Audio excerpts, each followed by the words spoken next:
Windermere slept like it always did, quiet, small, half forgotten by the world. The only thing that ever stayed awake past midnight was the library clock. Clara Benson knew its rhythm by heart.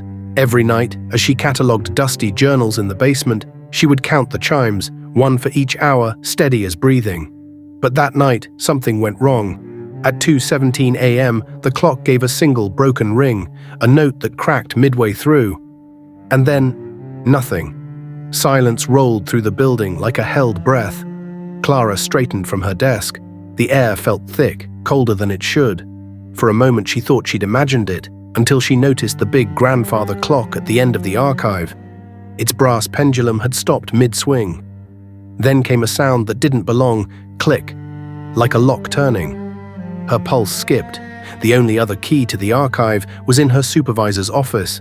She reached for her flashlight, the beam trembling across rows of old shelves and framed portraits.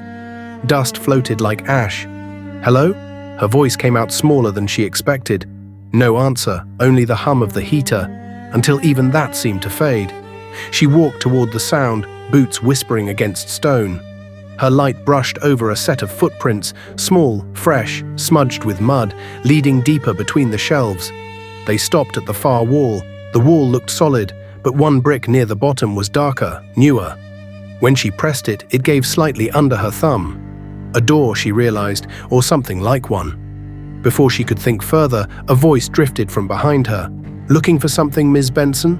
Clara whirled. The flashlight beam caught a face, Detective Alan Harris. His expression was calm, almost amused, like he'd been standing there a while. "Detective, what are you doing here?" she stammered. "I could ask the same of you," he said, stepping closer. "You shouldn't be down here alone. I work here. So did the last person who vanished from this basement." His tone was half teasing, half warning. "You ever hear of Mayor Cole's vault?" She frowned. "The one they say was sealed after his disappearance. It's a myth. Most myths start with a bit of truth." He reached into his coat and produced a brass key, small and ornate. Etched into it, 2 to 17. Before Clara could protest, he fit it into the wall. The brick groaned, sliding back with a low scrape. Cold air spilled out, carrying the smell of earth and something faintly metallic.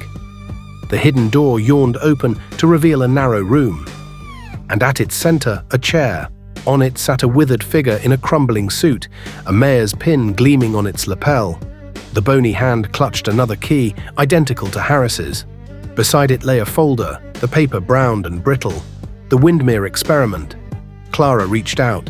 Harris caught her wrist. His grip was firm, colder than she expected.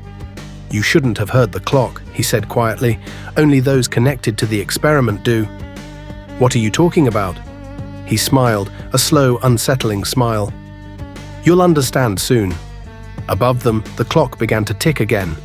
2:18, 2:19, 2:20, and then darkness.